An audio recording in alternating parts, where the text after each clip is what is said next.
Good morning. Oh, my hairband thing fell out. Good morning.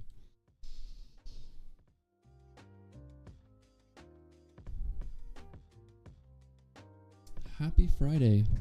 I actually didn't have time to make coffee, so I've got some tea here that is very hot, freshly brewed. As I mentioned, today is going to be the first episode that's a little more structured. It's more than just like me complaining today. It's going to be some interesting, thought-provoking questions, I suppose. I introduced a few of the ideas for segments that I've had, and one of those was a segment called Why Gamora, and I think that's going to be what we're going to stick with today. And today's Why Gamora question, to explain what that segment is a little bit, it's just kind of asking why questions to things that we haven't questioned before. So, today's question is, why do we have favorites? I feel like it's a super simple question. It's something we haven't really, we rarely think about. You kind of just have favorites. It's not like a conscious decision that you've made. And we will get into that. I have a story that I'm going to tell to introduce that topic, to introduce favorites. But right before that, I kind of had this feeling last night that I wanted to do a card draw from the Archetypes book on the stream. So this is the whole deck. There's like, I don't know how many cards there are. There's a lot. But we're just going to draw one randomly. So the way I usually shuffle this is kind of doing like a top and bottom draw. So I sort of just like grab from the top and bottom and pull from the sides, just to kind of mix it up a little bit. I don't really care about it being like super mixed up, but I mean, obviously I have no idea what these cards are. So the intention I want to have today is kind of just like, what do I need to be aware of during today's episode, and just keep in mind. And then you're just supposed to draw a card intuitively. So I'm gonna just do this one here. Okay. We got a card called the Flame. And I don't know what all these cards mean. So we'll open the book. That's why it comes with a book. Nice little book. Okay, the Flame is on page 167. It's 51. LI. Super Bowl LI. What did I say? What page? I said multiple numbers in a row, so my brain mixed them up. 167.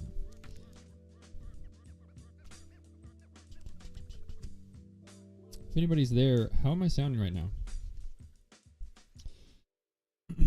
How are the levels sounding? Okay, once again, the Flame. Here we are.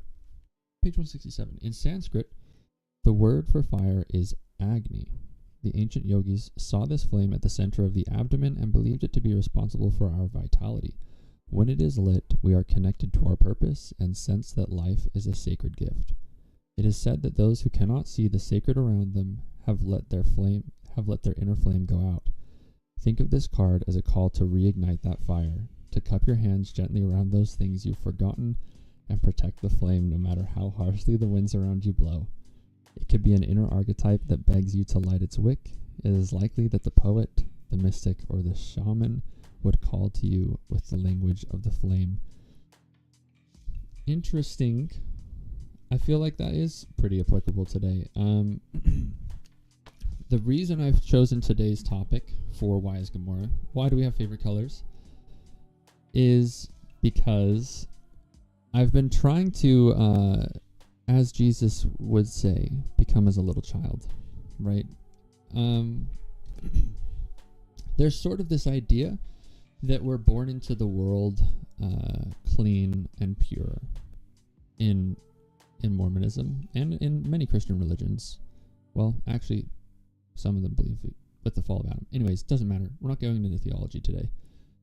I'm just been trying to get in touch with my inner child, right? Like return to who I felt like I was at the beginning, before I had people telling me who I was supposed to be. And as I've been kind of thinking about that, one of the memories that popped into my head is the time when I picked my first favorite thing. And I was in Payson, Utah at the time. I think I was probably around 5 or 6 years old, I would assume. Maybe a little bit earlier. No, it would have been before preschool, or like around preschool. So I was probably 4 or 5 at the time. And I remember I was downstairs in the bathroom and playing with like Myra and some other people, like other girls, neighborhood girls, and they were doing their makeup and I think maybe doing their nails or something. Like they were just playing around with it, having fun, doing dress up. And for some reason, the topic of like, what's your favorite color came up.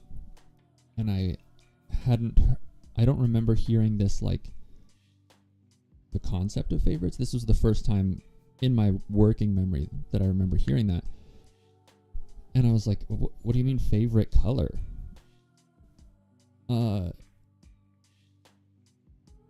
I don't have a favorite color. I like all the colors. Like if you looked at a rainbow, it's freaking gorgeous from top to bottom.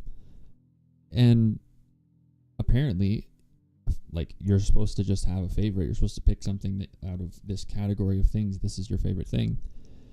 And I think I wanted to say green at the time. Like I had this feeling like green's a pretty cool color. Like it's calm, it's naturey, trees, like everything's green. I love green.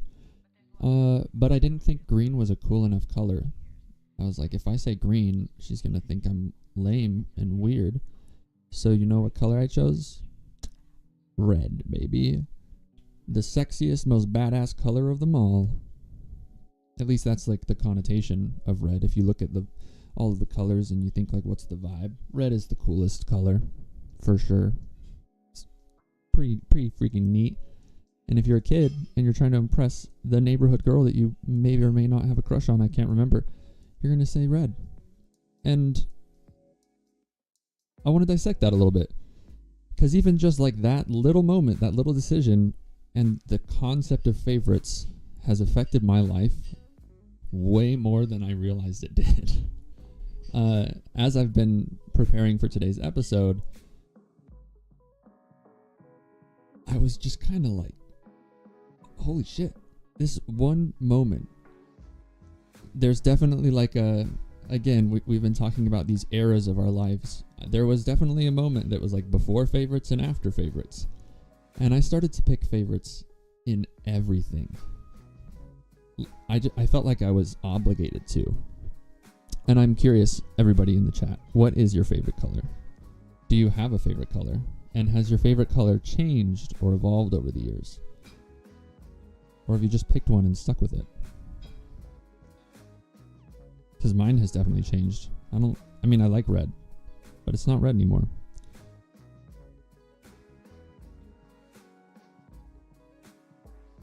So I realized you're supposed to have favorites, right?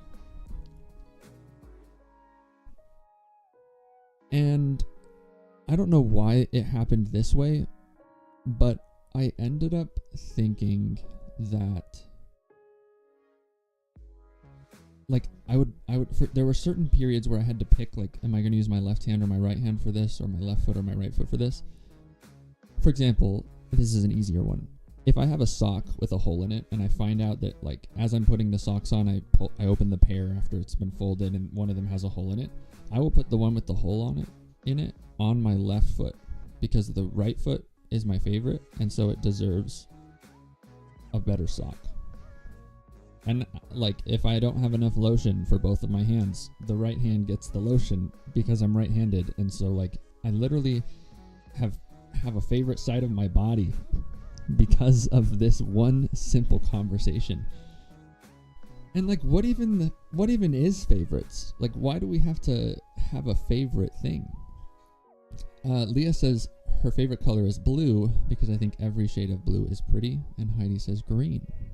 I like green and blue. Both are good choices. And I agree, blue tends to look good in every shade. It's hard to find a bad shade of blue.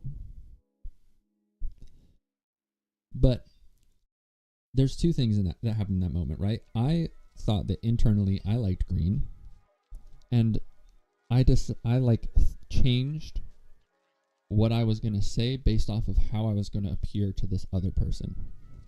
And I think that's a key hint into what a favorite is and why we have favorites.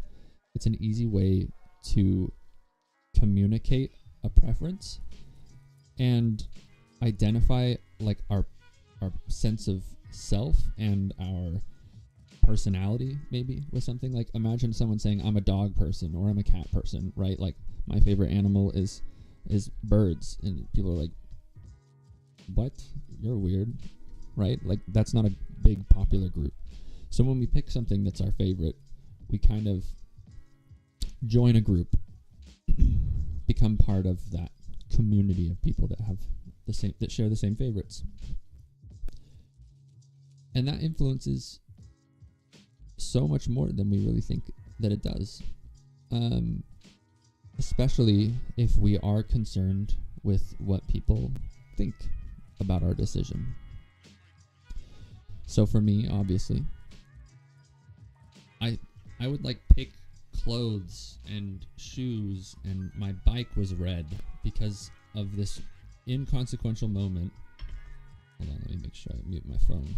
This inconsequential moment of just like innocent children playing the favorites game while doing makeup. And there was like, I think there's another direction I could even go with that story is the gender roles, because I've never had a problem with having my makeup done even from a young age. But we're not going to go there. And genderizing colors, maybe? I don't know. Again, not going there. But this small, inconsequential moment, right, can shape lifelong behaviors. And I think that's like the first time I remember maybe masking or performing for somebody else, right? Like changing myself, my decisions, my identity to fit better into a situation. And again, as I've been pondering this, I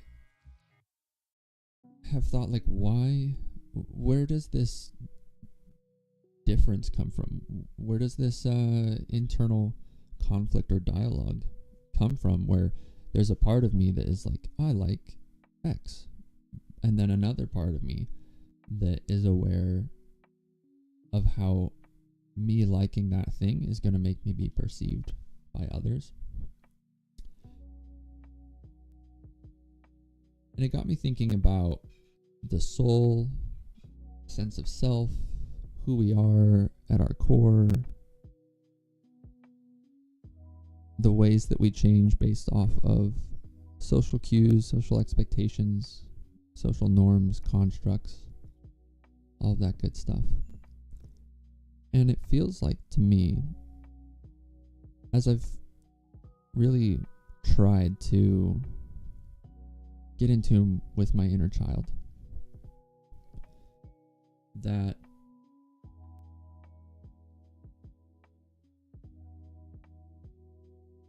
it's buried in a way.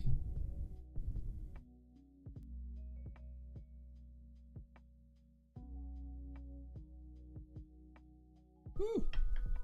That's still very hot tea. It's buried under all these expectations and things that I've been told I'm supposed to do.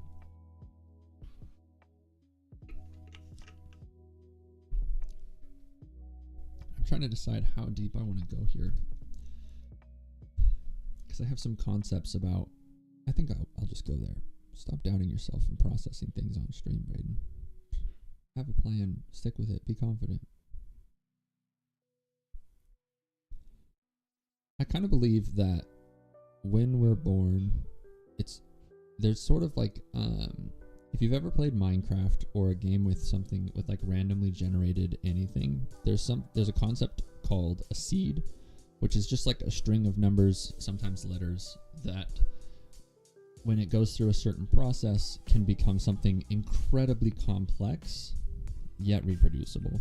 So if you have a seed code that you put into Minecraft when you start a new world, well, for those who don't know, when you start a new world in Minecraft, it just randomly generates a landscape. Totally random. And it's like there's an infinite number of variations that you can have. But you can find out the seed code for your world, which is essentially like the recipe for this place. And it's taking something incredibly complex and condensing it down into like a manageable amount of information. So what I think about is when we are born, there's this sort of seed that is like kind of, it can manifest in an infinite number of ways, and it's incredibly complex.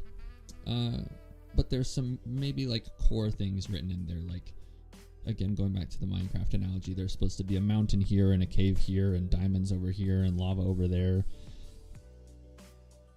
For people, we're meant to have this variation.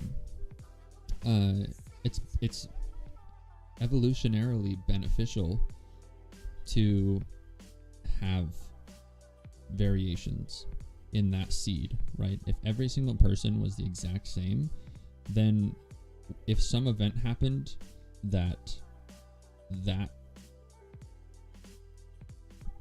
version of a person couldn't handle, no survivors. There'd be no survivors. So genetic variation increases the likelihood of people being able to make it through different situations and continue on the species. So if, like, evolution is more about the species surviving. And so when you take like two people with very different personalities, physical attributes, all that good stuff, and you combine them through like their chromosomes, this tiny seed that can become this crazy complex, infinite variability human being that is me. And to me,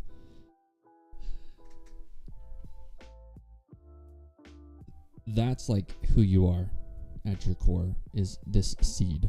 And as we grow, right, there's nature versus nurture. I think our nature is who we are as a child before we've been told how to be and who to be.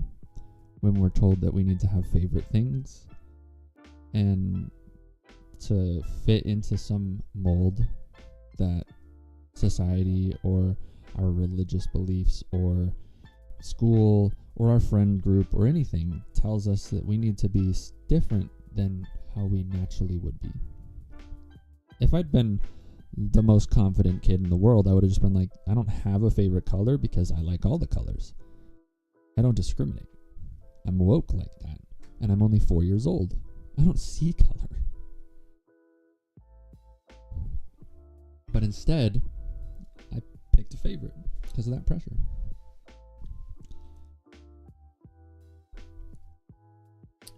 So going back to that seed, I have a lot more that goes into this theory, but for now I'm just going to keep it simple and say I think that like who we are at our core is kind of it's like baked into the right hemisphere of our brain, where our instincts and intuition and emotions and all that good stuff are. And when we go into a situation, right, and we're told, follow your gut, that's kind of your inner child or your core self or your seed communicating to the logic centers of your brain. And I've talked a little bit about how both hemispheres of your brain are separated and connected by the corpus callosum or callosum. Not sure exactly how to pronounce that. But actually, quick note, something crazy about ADHD. If you remember, I'm terrible with names. I'm terrible with dates. I'm terrible with like standalone details. But for some reason, the word corpus callosum, I can just remember that. I had it like because I Googled it once, and so now it's stuck in my head forever now. But the corpus callosum is that part that connects the left and right hemispheres of the brain. It's the thing that when it gets cut off, you can see that there's essentially two personalities in every human body. One half of the hemisphere controls one half of the body, and one half controls the other body. The left side of our brain is, again, the speech centers. It's sort of like how we interface with the outer world, in a way.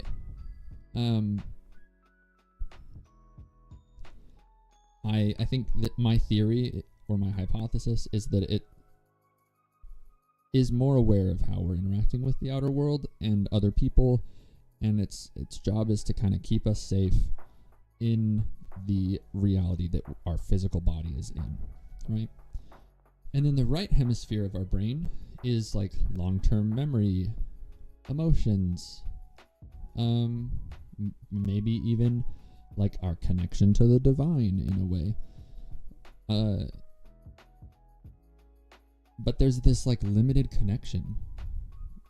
The corpus callosum, it's just this like small part of the brain, and all of the information from the right hemisphere and all the information from the left hemisphere has to pass through this kind of small part of our brain. And I like to kind of think of it as like a TV, right?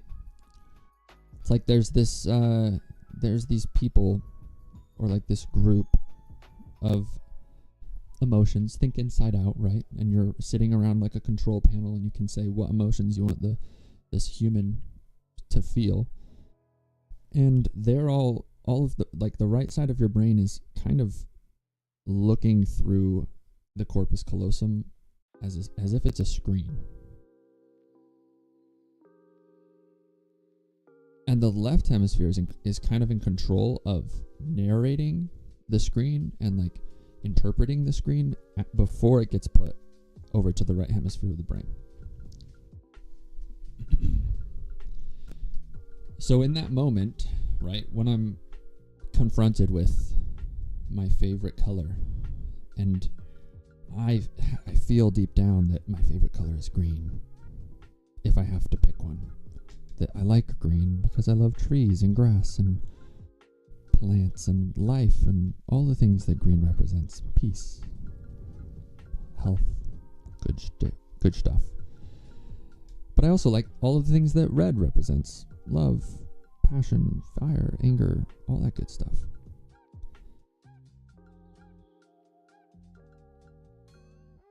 And I think that was maybe a moment where I decided to give a little more control to the left hemisphere of my brain, which, like I said, more concerned with how we appear in the outside world.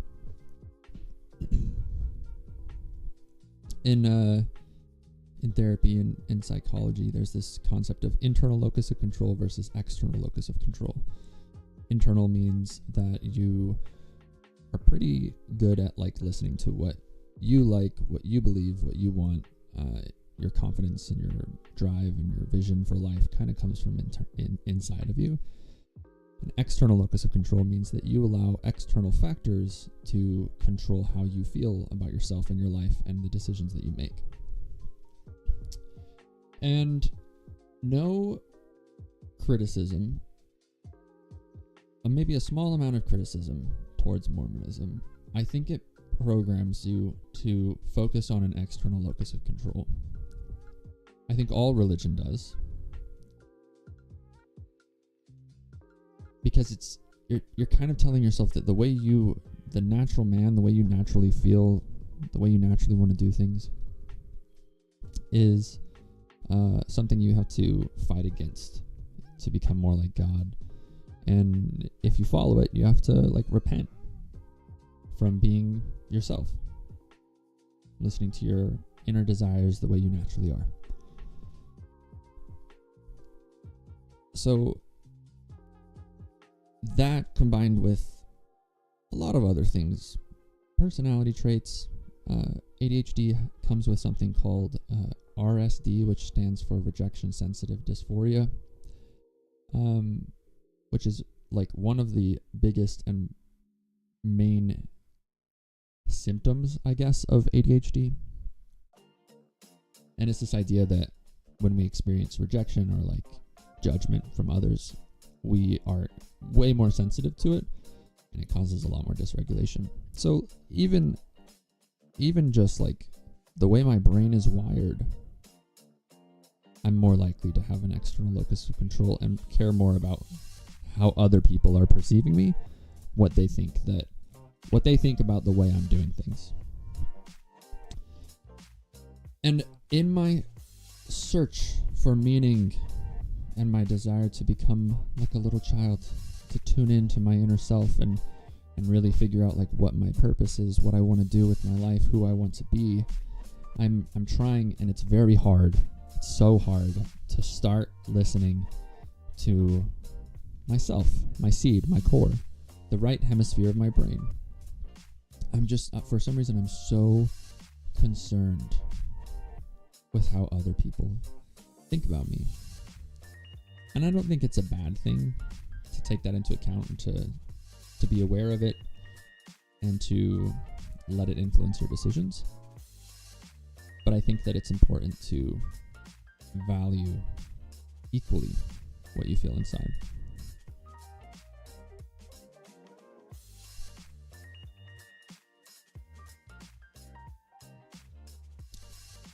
Which is where I feel like meditation comes in. And I got a question from Jake.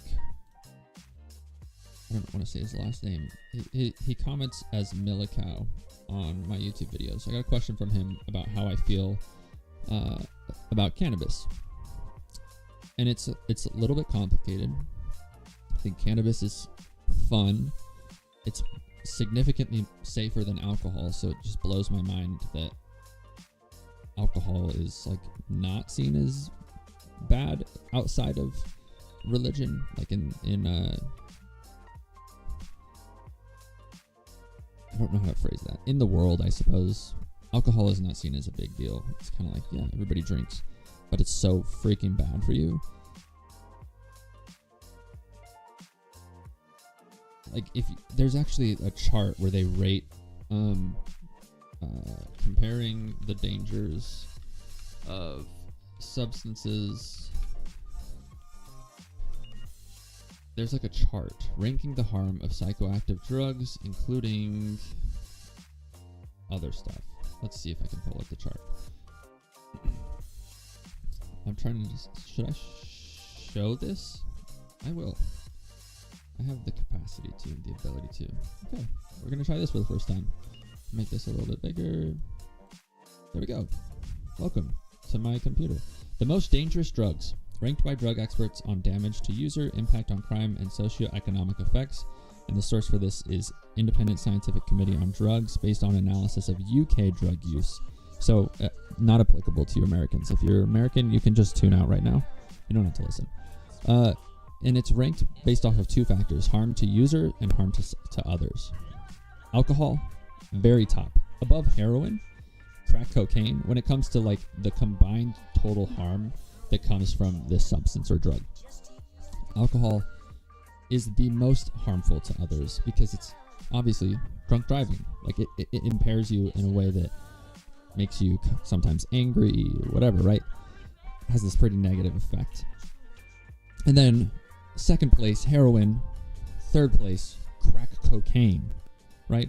And then as we go down the list, we have marijuana down at the bottom. We have harm to users is higher than the amount of harm to others.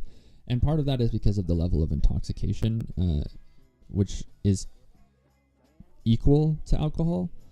And so you just have to be aware of that. But at the very, very, very, very, very, very bottom, we have mushrooms with zero harm to others, or maybe like a sliver of harm to others, and very, very little harm to users. And these things down here at the bottom, ecstasy, LSD, mushrooms, things that I'm probably not supposed to talk about on stream, and I'm not going to say anything. The sources and the research shows that it's less dangerous than alcohol. And alcohol is, you can just go to Walmart and pick up some alcohol. Pretty crazy how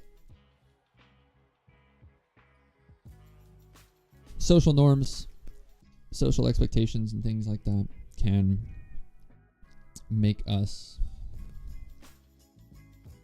choose alcohol of all the substances to be like the go-to.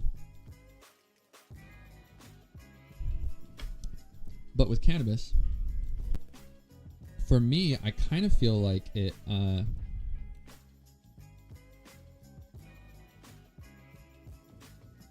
when you use cannabis, I feel like there's multiple ways that you can use it. You can use it recreationally, just for fun, just to kind of like take the edge off. If you have social anxiety, it might help you like to feel a little more comfortable. Like it's a fun thing to do, kind of like going to the movies, right? It's an experience. It gives you this emotional. It changes the way you perceive things. It makes you think that it makes things appear or feel more novel, which means like new or exciting. So it's just fun, right? But also, I've noticed that if you meditate while under the influence of certain substances, you get this sort of increased level of connection of the corpus callosum. Like it's like the corpus callosum starts to become more active, almost. At least experientially. I'm not sure if like the brain scans would show that.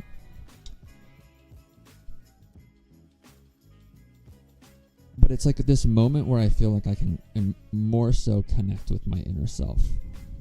It kind of like lowers the power or the strength of the left hemisphere, like my concern with how the outside world is viewing me and all of this stuff. So it sort of allows me to tune in to my core a little bit better.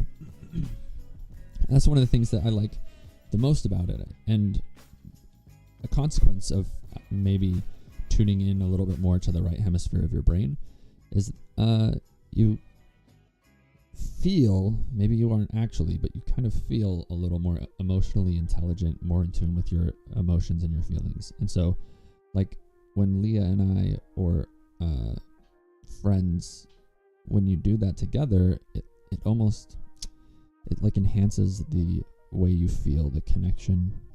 It enhances like your openness and all that good stuff. So I just felt like, because that question had been asked of me and it fit a little bit right there, I just wanted to bring it up and let you know that when I get questions from you, whether it's a comment or a message, I think about it and I try to answer it. That's what I'm here for. And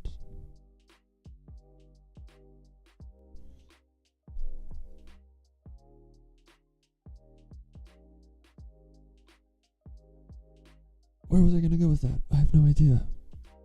That was a dead end. I think I was going to kind of transition to meditation. When we meditate, meditation, I feel like, is this magical buzzword that people, you either have done it and so you get it, or you haven't done it and you're just like, that doesn't make it, like, I don't know why I would need to do that. To me, if you haven't done meditation but you have prayed, you've done prayer, practice prayer, to me it feels kind of like prayer, where for a moment, instead of using your logic and trying to think through all of your problems, you tune in. You sort of go to like, what is my body feeling? My intuition, or what does God want me to do, or the Holy Ghost. And honestly, I don't think it really matters what label you put on that. As long as you're tuning in for a little bit every single day, I think that you're doing the right thing. You're doing something good for you. And that actually is something I kind of miss about Mormonism is the ability to pray, right? And kind of like give up your concerns to something else. I think maybe part of what triggered my mental collapse or breakdown was that I like kind of took all of the responsibility of figuring my life out into my logic. Like I felt like I had to think through my whole life and plan it out, and it's too friggin' overwhelming. There's so much going on. And the way I feel about it now is that if you kind of like set your eyes, or you set a destination and experience something that you want to feel, whatever it might be, and then you just continue to tune in to how your body is responding. There's this concept in mindfulness, actually, that a feeling is worth more than like a feeling versus words. How much information? That the amount of information conveyed can vary greatly between feelings and like thoughts or words. I think it's feelings versus thoughts. It's something like for every one emotion that we have,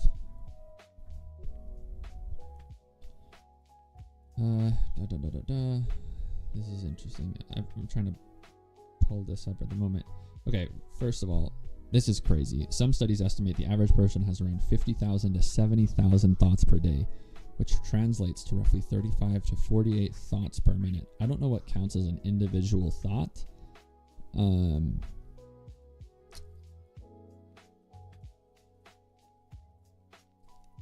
Okay, feelings. So this is okay. I'm just gonna read through this. While the exact amount of information processed through feelings versus thought is complex and can vary greatly, here's a general overview.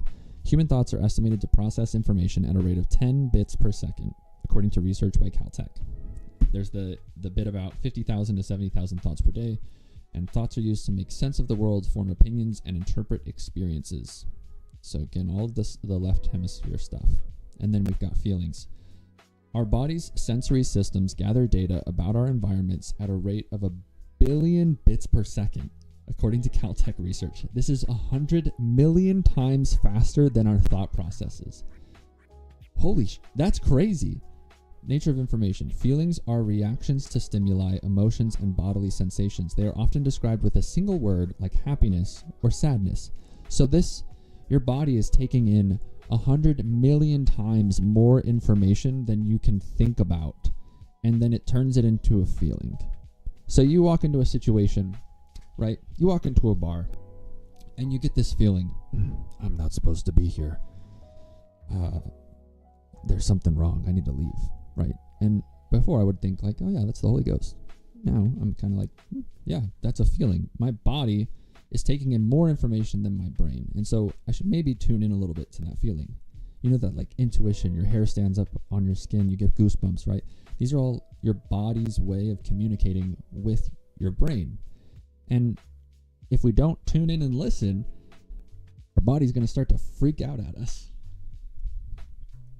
So, I mean, I'm still just kind of blown away by the fact that 10 bits per second for thought, that's the estimate by Caltech. And then that same, I think it was the same group, 1 billion bits per second. That's so much information. That's ridiculous.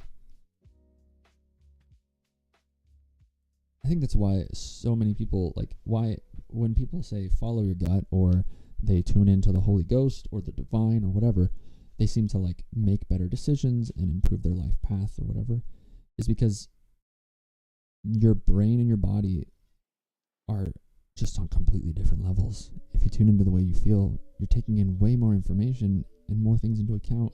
And then add on top of that, you've got your long-term memory that is way too much to really go through. Imagine if every time you wanted to make a life-changing decision, you had to go through and think, see your life flash before your eyes, your entire life, to know what am I going to do right now. Rather than think about it, your body's like, okay, we did that in the background at like a billion bits per second. We just processed all of that. And I feel like we should do this, yes, or I feel like we should not do this, no. And we're trying to like outthink our bodies, trying to outthink our feelings and our emotions. It's impossible. And so meditation, prayer, even this archetypes guidebook, right? Like pulling this flame thing. Wait, that's not the card I drew earlier. It's in here. In a way, is just like a way to tune into your subconscious, the right hemisphere of your brain, your emotions, your feelings, all that good stuff. So, if you're watching right now and you have an opportunity to,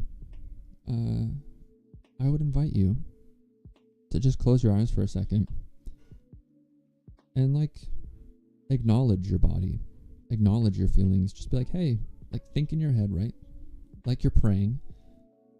I want you to think that you're praying to your body, not as a false god, but just kind of like be like, hey, just want to let you know I'm here, I'm listening, and I care about you. And then just notice what you feel, what comes up, and take a deep breath, and kind of try to like, you might be working right now if you're listening to this while working. I know some people like to do that. You might be in bed, you might be making breakfast, preparing for your work day. You might have a lot on your mind. I know I definitely had a lot on my mind when I woke up this morning. So take a second and just check in. You might have already said your morning prayers. Or you might be raw dogging life, just trying to think through everything on your own.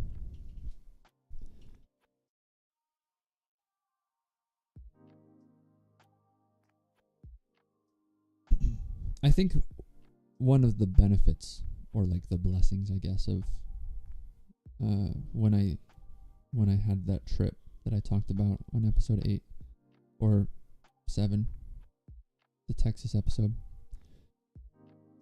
when it made my brain silent, it was more the words. I could still feel stuff. But it was like, for a while my brain said, stop trying to outthink everything. I mentioned that it feels like I have this wall up sometimes with feelings and emotions where I'm just kind of analyzing the world and interpreting it through those words. And going back to that TV screen corpus callosum analogy, it's almost like I turned off the visuals and there's just a voiceover going to the right hemisphere of my brain, which really blocks off your connection to the divine or intuition or the superconscious or the collective conscious or whatever you think it might be. There's so many words to describe this experience that so many people have, that it's a shared experience and people believe in it. Like it's true. When you tune into the way you feel, you make better decisions.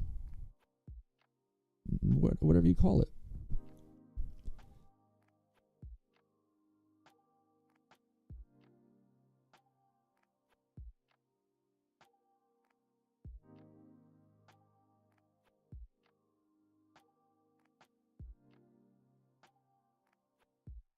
I totally lost my train of thought.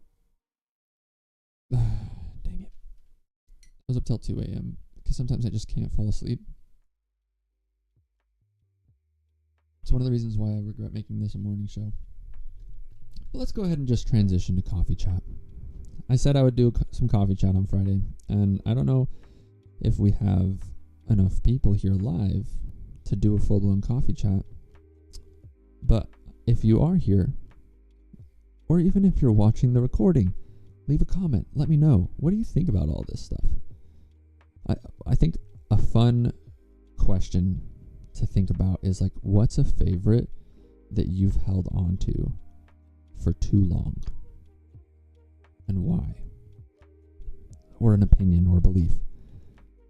I hated mustard for most of my life because of one moment in a car, waiting for my dad to finish a job when he was doing the home theater business, and my mom made sandwiches for us, and we were just waiting for him to finish the job so that we could go to Lagoon, the amusement park in Utah. And I was just frustrated and angry, and I was a little kid, and it was hot, and I was sweaty, and I was in a car with all these annoying kids that I didn't even want to be associated with, let alone siblings with. And my mom gave me a sandwich with mustard on it, and I had to find something to be upset about. So I decided I hated mustard. And I just was like stubborn about that opinion for most of my life. Until, honestly, like around the time I got married, I was like, I'm going to give mustard a chance again. You know, I'm a grown adult man. I think I can handle a little bit of mustard. Still not going to be drinking it out of the bottle like Myra. My sister loves mustard. She would literally just, in her mouth. Leah just said she only liked ranch, and thankfully my mind has been opened to new sauces. Yep. I remember when I first met Leah, I was just absolutely flabbergasted by how restricted and limited her palate was. Like, she refused. Every time we would go to a restaurant and we get like French fries or something, right? And if I didn't ask for ranch, it was like the end of the world. She was like, we need to go back. I need ranch. Ketchup is not an option. I need ranch.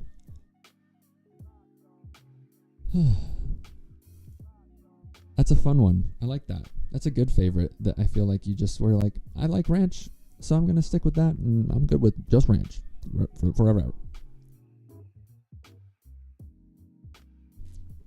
Another question I like is, do you remember the first time you chose something just to fit in? Like I said, I picked red because I felt like it was the cooler color. It was more likely to make the girl like me than green, in my opinion, as a 4-year-old child, or however old I was. I feel like there's a lot of times where I've just picked something because I saw a lot of other people picking the same thing.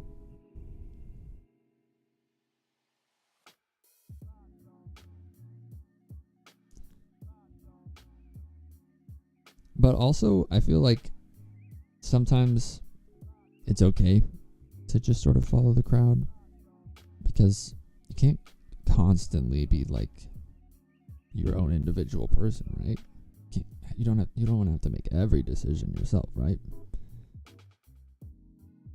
I think going with the popular choice is sometimes a shortcut, so that we don't have to make a decision on our own, because that's tiring. So Leah, with your ranch experience, now that you've explored other sauces, what would you say is your favorite sauce? Your new sauce? Or do you even have a favorite? Or are you just kind of like, there's good sauces for different situations? You know, sometimes ranch is good. And sometimes ketchup is good. For example, hash browns. Leah says the burger sauce that I make is her new favorite sauce.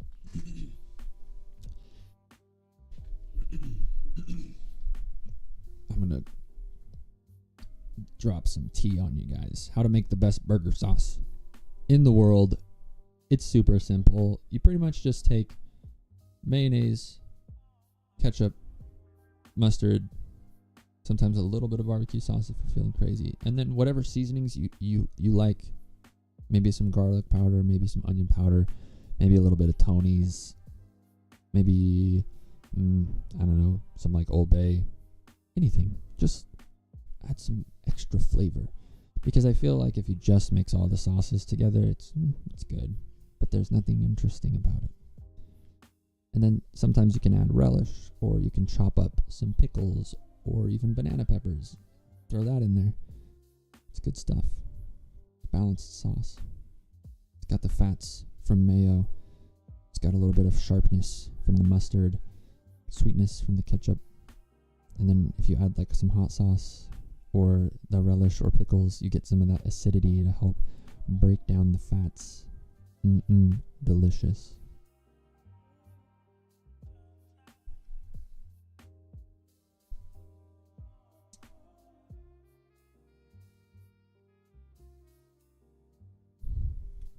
Here's an interesting question.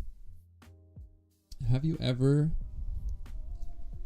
realized or like recognized that something you thought was your favorite was actually never really your favorite? It was just something that you were like, so and so says that's their favorite, so it's my favorite now. I feel like that happens with our parents, and even like slightly bigger concepts, right? One thing about religion that's always confused me is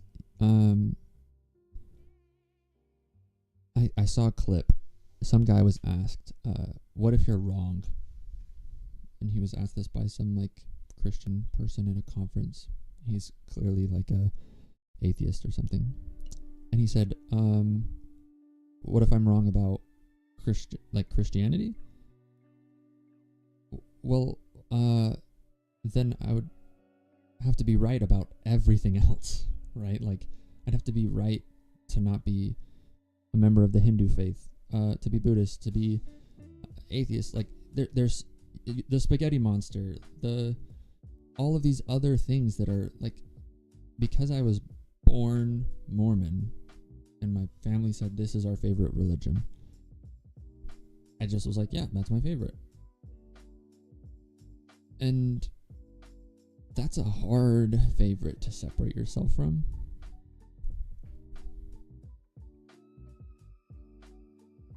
But the idea that, like,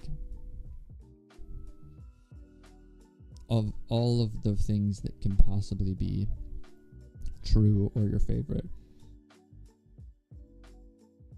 to just get lucky enough to be born into the one true one, and then just be like, to never question that, to always just be like, yeah, I'm lucky. And even though people might approach you and say that they might bear their testimony about their religion or their experience or their beliefs, and they feel in their deepest heart of hearts that this is the truth. Two people feel in their deepest hearts of hearts that two different things are true, and the Mormon says, mine's truer. And then the other person says, mine's truer.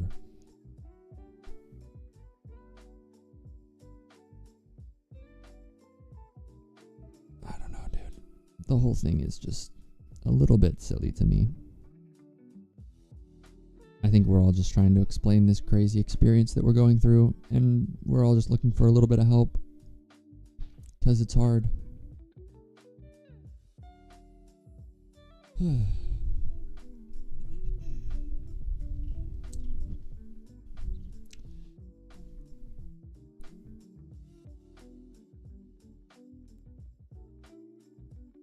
This was a fantastic coffee chat. Thank you, Leah, for joining me.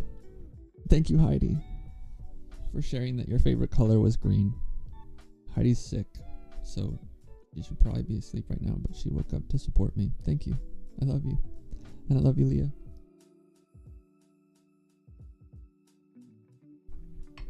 I asked ChatGPT for some tips for today's episode. I asked for some facilitation tips. It said to set a few ground rules for sharing. No judgment. This is a space to reflect. No need to rush. 100% agree. If you think of anything that you want to add or comment or share about this episode, please leave a comment. Let me know that you heard this prompt, these words coming out of my mouth. It means so much to me to know that there are people.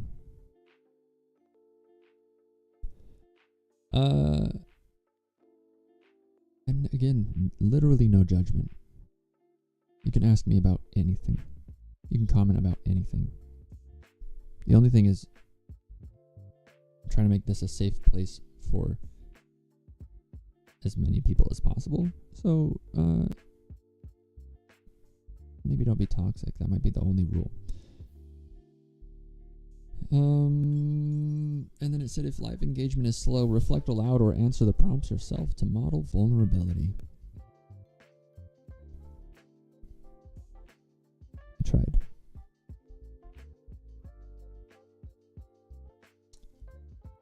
Leah just said, I thought this was an interesting episode. I don't think people should go with the crowd, but I do understand how it can get exhausting to make every decision. Yeah. No, again, like, there's a reason favorites exist, and social proof is one of the best signals that we can look to when making a decision, because if it works for a lot of people, it's likely to work for us.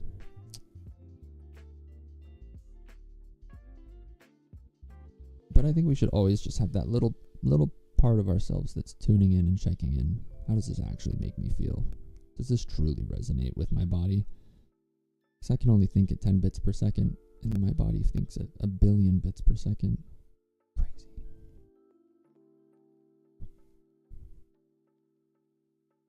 So wrap it up. Key thoughts for today's episode. Favorites aren't facts. They're signals. It's just kind of your body's way of, like, maybe letting you know that this thing fits right now, but it can change, it can grow, it can evolve. Try not to be too stubborn. If you picked red early on in your life and now you're more of a gray kind of person, like me, it's okay. It's good to change. And I really do hope that you take a moment to tune in today. Thank you for being here.